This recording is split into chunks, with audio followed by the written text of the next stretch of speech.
The Bird's Nest. Rima's bored with Saturday cartoons. She gets up and walks to the kitchen. The counter's covered with baking sheets, a sack of sugar, and pistachios. "We're going to bake today?" Rima asked. After a week of school learning English, it feels good to speak Arabic. "Tomorrow there will be a bake sale," Rima's mother explained. "Bake sale?" Rima asked. "What's that?" "Where the villagers could bake a few sweets from home," Mother says. "Americans come to buy them."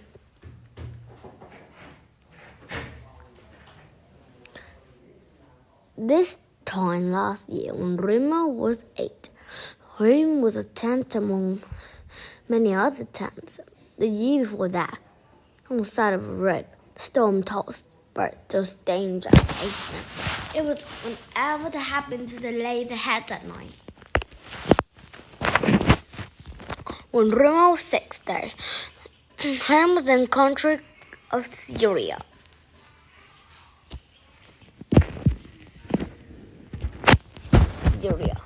All had big window and kitchen were black and white-tailed birds came to roost. It had a carpet living room, smell of honey and flour. It had a bedroom with a perfect view of the moon. Now they live in a palm of America. At home, Mother speaks in a hushed. When she mentioned Syria, it had been just 2 of them for as long as Rima could remember. Her dad passed away when Rima was just a baby. The truth was that word came to Syria long before they left, and it's only gotten worse. They're never going back. There are nowhere to go back to. Her mother opens the refrigerator and pulls out a box of dough noodles. Rima grabs some pistachios and begins to chop them. They haven't baked together in forever, and they are making Bird's Nest baklava. When they are done, the pistachios in the dough dust like little eggs in a nest. Rima begins to hum.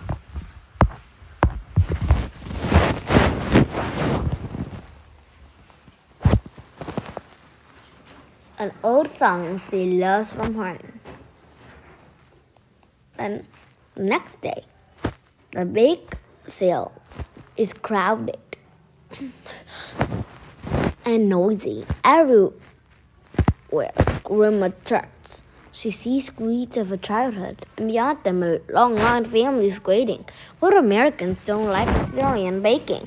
They ooh and ah, though pointing the trays.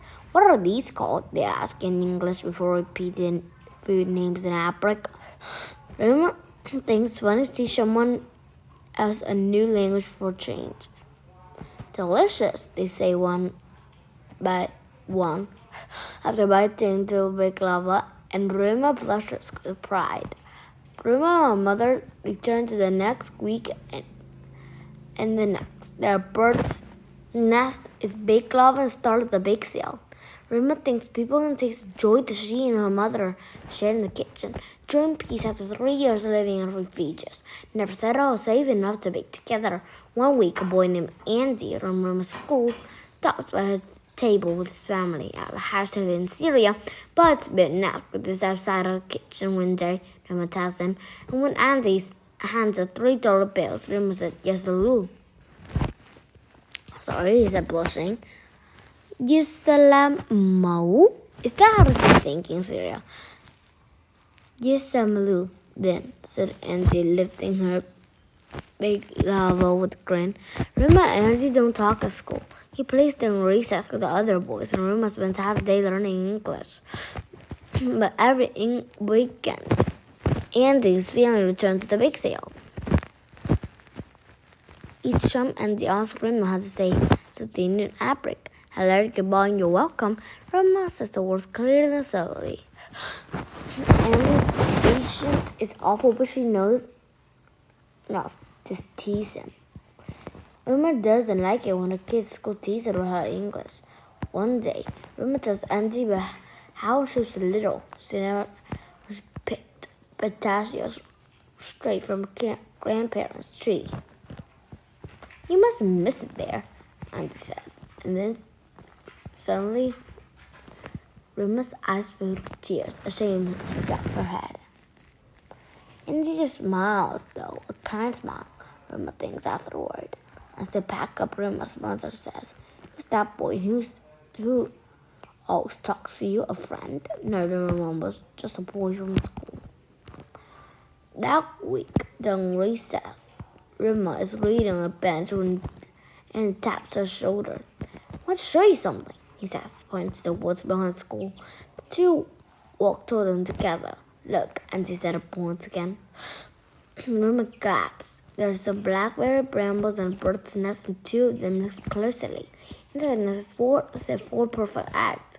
"Wow," Rima breathes, and he nods. "They do look like your baked lava," he whispers. "I wonder if they live close to her once they hatch," Rima says, "or fly far away somewhere new." Auntie puts her hands in the pocket. Rima, he says shyly, "I know you haven't left your first heart behind, and I know that you knew home. Would you be Miss Z?" He looked at her. "Did I say Z?" Rima grins. "Of course," she tells him. "It's accents alpha ever, but she means the words of another her heart. There's no wrong way to say friend."